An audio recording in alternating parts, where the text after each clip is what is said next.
Existe um tipo específico de sofrimento que não grita. Ele apenas observa em silêncio, com um leve sorriso nos lábios, enquanto o mundo o devora lentamente. Esse sofrimento tem o rosto do cara legal. Aquele que ouve mais do que fala, que prefere ajudar a acusar, que acredita que a verdade e o amor ainda podem transformar alguém. É ele que acaba sozinho, traído, ridicularizado. E a pergunta inevitável surge: por que os bons sempre terminam em último?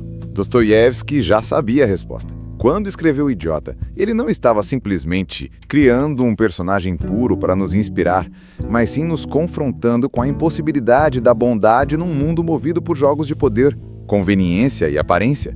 O príncipe Mishkin não é apenas um homem bom. Ele é bom demais.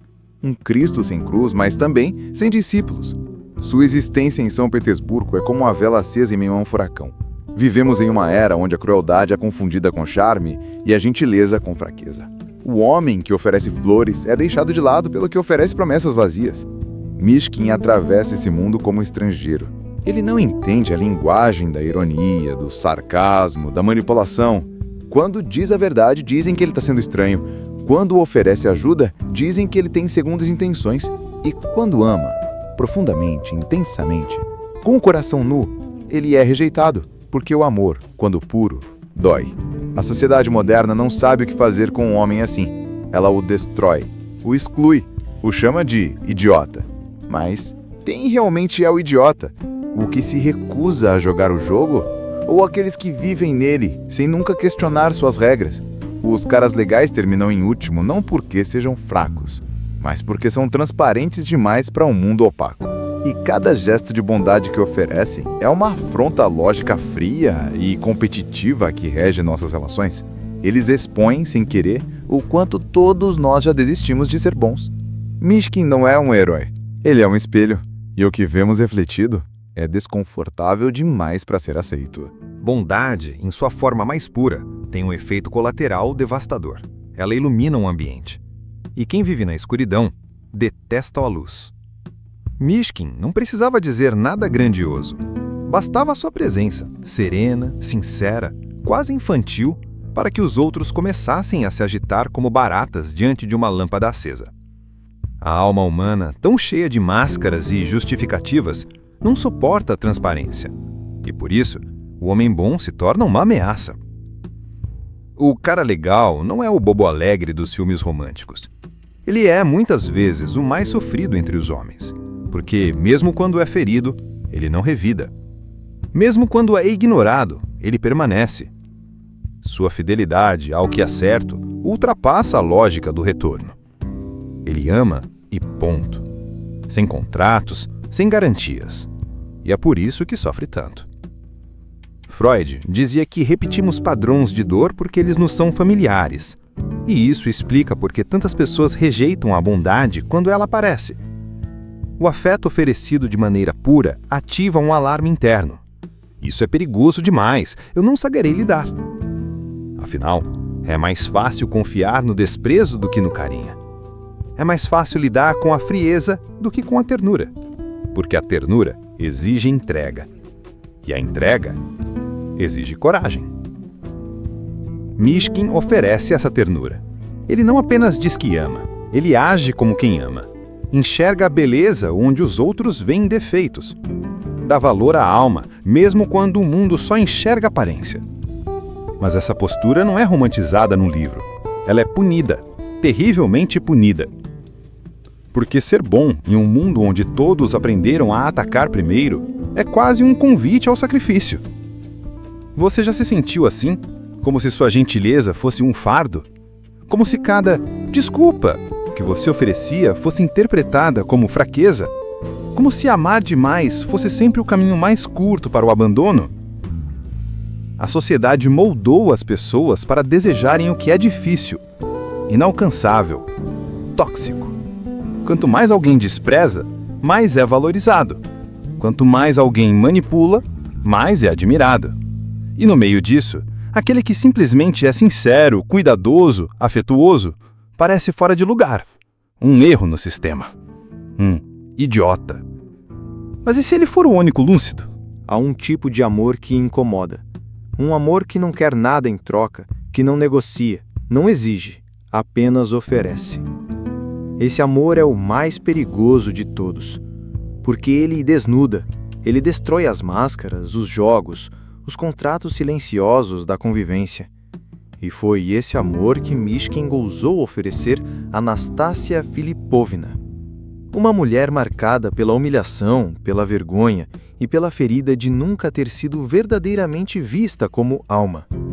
Mas Mishkin a vê, e isso para ela é insuportável. Dostoiévski compreendia algo que muitos de nós esquecemos, que há pessoas que não sabem receber amor. Não porque não o desejem, mas porque o amor exige que você se enxergue digno dele. E quando alguém tem a aula quebrada, aceitar o amor de alguém puro é como olhar para o sol com os olhos nus. Dói, humilha, revela tudo aquilo que você passou anos tentando esconder. Nastassia, ao rejeitar Mishkin e escolher Rogojin, violento, possessivo, brutal, não faz isso por capricho. Ela está apenas repetindo o que acredita merecer. Ela está se punindo por uma culpa que nunca foi dela. Ela está dizendo com sua escolha: não posso ser salva. Eu sou suja demais para isso. E o mais trágico, Mishkin aceita. Ele não tenta forçá-la a nada, ele apenas continua amando, mesmo quando é rejeitado, mesmo quando ela se entrega a outro homem, mesmo quando tudo que ela faz o machuca. E isso nos leva a uma questão cruel. Até que ponto a bondade deve persistir? Quantos de nós insistem em relações onde somos maltratados, ignorados, rejeitados, com a esperança de que nossa constância convença o outro de que somos diferentes? Quantos de nós acreditam que, sendo bons o suficiente, conseguiremos curar o outro? Mishkin tenta, e falha, porque o amor sozinho não salva ninguém. Ele pode ser a ponte, mas o outro precisa querer atravessá-la. A tragédia dos caras legais é essa. Eles acreditam que o amor é suficiente, e por isso acabam doando tudo, até sua sanidade. Mishkin enlouquece, não por fraqueza, mas por excesso de sensibilidade, porque ele vê demais, sente demais, acredita demais, e o mundo não tem espaço para esse tipo de alma. É um paradoxo cruel. Quanto mais puro você é, mais solitário se torna. O príncipe Mishkin é incapaz de mentir, de fingir, de manipular. Ele não consegue esconder o que sente, nem recuar diante do sofrimento alheio. Ele carrega a dor do outro como se fosse sua, e talvez esse seja o verdadeiro motivo por que todos o chamam de idiota. Ele sente demais, ele se importa demais. E isso, no mundo de Dostoiévski, e no nosso também, é visto como uma falha, uma desvantagem. O homem bom, quando é autêntico, é como um corpo estranho numa máquina corroída pela indiferença. Sua presença não apenas desajusta o sistema, ela expõe a falência moral de todos ao seu redor. Mishkin não é admirado, ele é temido, não porque represente poder, mas porque carrega um espelho, e ninguém gosta de se ver como realmente é. Veja a alta sociedade de São Petersburgo. Homens e mulheres refinados, cultos, bem vestidos, mas movidos por ambição, orgulho e status. Mishkin caminha entre eles como um pássaro entre feras. Ele não joga o jogo da reputação. Ele não finge. Ele fala com o servo e com o príncipe da mesma forma. E isso, para os que vivem de aparências, é um insulto imperdoável. Na prática, Mishkin não tem aliados. Cada gesto de gentileza que ele oferece é interpretado como loucura, cada ato de empatia como ameaça. Sua recusa em aderir aos códigos invisíveis da sociedade o torna invisível, ou pior, ridículo. porque no mundo onde todos estão armados, quem aparece desarmado vira alvo.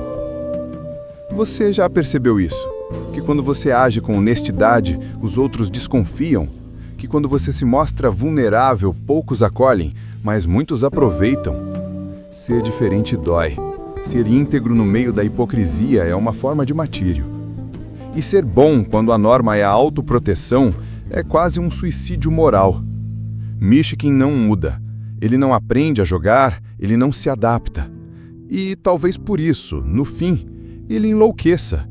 Porque há um limite para quanto uma alma sensível pode suportar de cinismo, de frieza, de crueldade disfarçada. E quando esse limite é ultrapassado, a mente quebra. A pergunta então não é por que ele foi chamado de idiota, mas sim, por quanto tempo um homem bom pode resistir antes de ser destruído? Mishkin falha. Ele falha com Nastácia, falha com Aglaia, falha com todos que desejava curar. E essa é uma das maiores ousadias de Dostoiévski. Permitir que o homem bom não funcione. Vivemos cercados de histórias em que a bondade triunfa no fim, em que o mocinho conquista a amada, em que o sacrifício é recompensado. Mas em O Idiota, a bondade de Mishkin só gera caos. Não por ser errada, mas por ser impraticável. Como uma flor lançada em um deserto. Bela, mas destinada a murchar. Porque em certos terrenos, a compaixão é apenas um lembrete do que já se perdeu.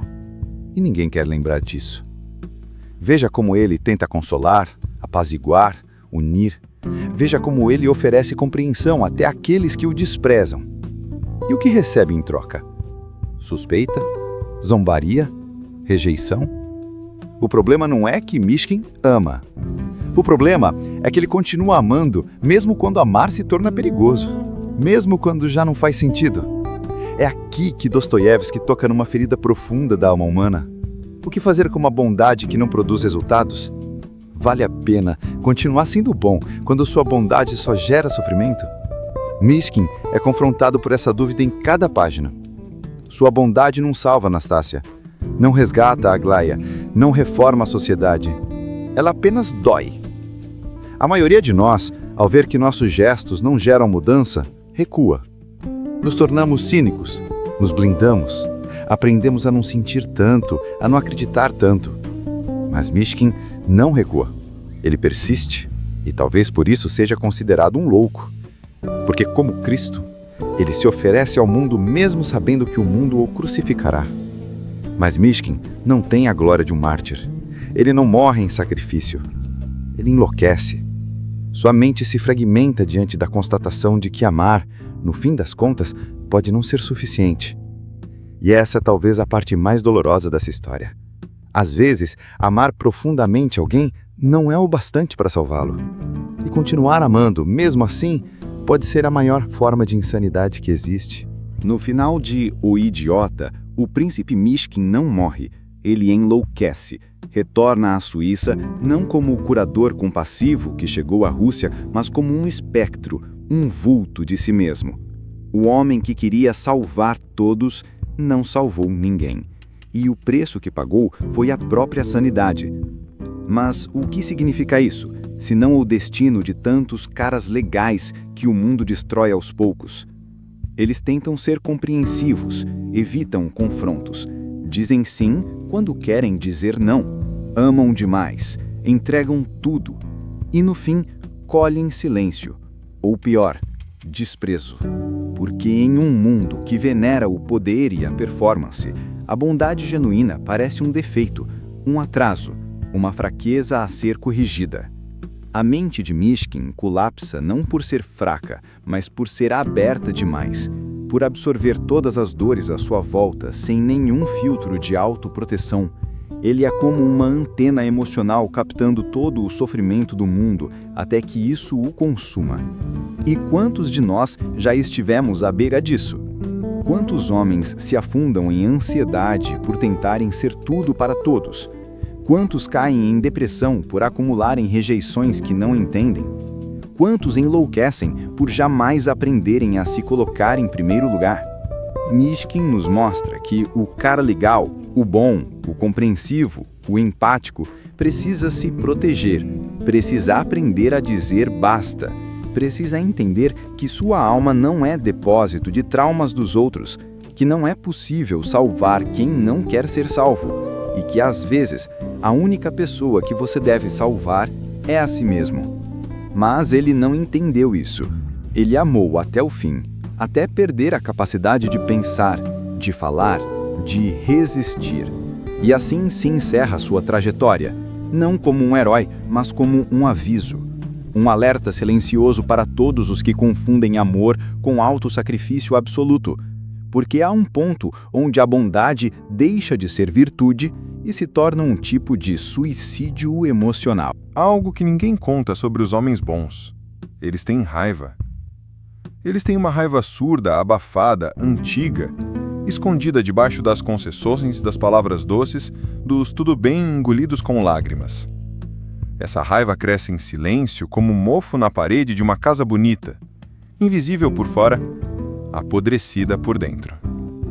Carl Jung nos alertou: aquilo que você resiste, persiste. Aquilo que você reprime, se fortalece. O cara legal resiste à sua sombra. Finge que não sente ódio, que não deseja vingança, que não quer em segredo ser reconhecido, exaltado, aplaudido. Mas isso está lá. E quanto mais ele finge não ver, mais forte aquilo se torna. Muitos explodem tarde demais, quando a alma já está exausta, quando a mente já está quebrada, quando o corpo já não aguenta mais fingir. E então ele vira o oposto do que sempre foi. Fica frio, agressivo, irônico, cinzento, deixa de confiar em todos, fecha o coração, torna-se cético, indiferente, um homem que sorri com amargura quando alguém fala de bondade. É o nascimento do cínico, o cara legal que virou pedra. E isso não acontece de um dia para o outro. É uma morte lenta, uma erosão da fé no outro. Porque aquele que um dia só queria amar foi pisoteado. E agora se defende. Mas o mais trágico é que essa raiva poderia ser usada para curar, para romper o ciclo, para dizer não, para se escolher. Mas, como nunca foi acolhida, nunca foi compreendida, ela apodrece e transforma um homem gentil num fantasma de si mesmo. Um corpo presente com alma ausente. E você? Está ouvindo a sua raiva? Ou está deixando ela crescer no escuro? No fim de O Idiota, o príncipe Mishkin enlouquece. Sim, o símbolo do homem puro, compassivo, gentil, é tragado pela loucura. Mas não é qualquer loucura. É a loucura de um mundo que não soube como lidar com a beleza que ele carregava, de uma sociedade que não perdoa a inocência, de uma humanidade que prefere o calculista ao compassivo. Mas Dostoiévski não o retrata como um fracassado. Não. Mishkin se torna um mártir, uma revelação, um espelho que reflete a feiura dos outros, justamente por sua luz. E é aí que mora o ensinamento. O problema não é ser bom. O problema é ser bom sem espinha. Ser bom sem discernimento. Ser bom sem dizer não. O homem que desperta, aquele que realmente se liberta da maldição do cara legal, não abandona sua bondade. Ele apenas aprende a temperá-la com verdade, com força, com integridade, com coragem para confrontar. Ele deixa de ser passivo para ser presente. Deixa de buscar aprovação para buscar propósito. Ele compreende, finalmente, que não veio ao mundo para agradar. Veio para servir a verdade da sua alma, e que essa verdade nem sempre será doce. Às vezes será um corte, uma ruptura, um grito. Mas será dele, e isso o liberta. Carl Jung diria: tornar-se consciente é um processo doloroso. Requer confrontar a própria sombra e integrá-la. Mas é isso que nos torna inteiros. Não se trata de abandonar a bondade, mas de deixá-la amadurecer.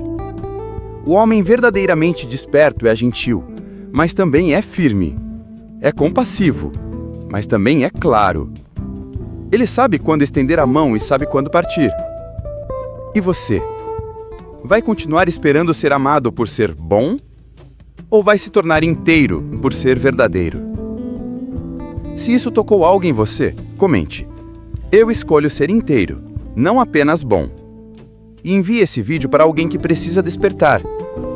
Porque talvez, só talvez, o idiota da história não seja você, mas o mundo, que ainda não aprendeu a amar de verdade.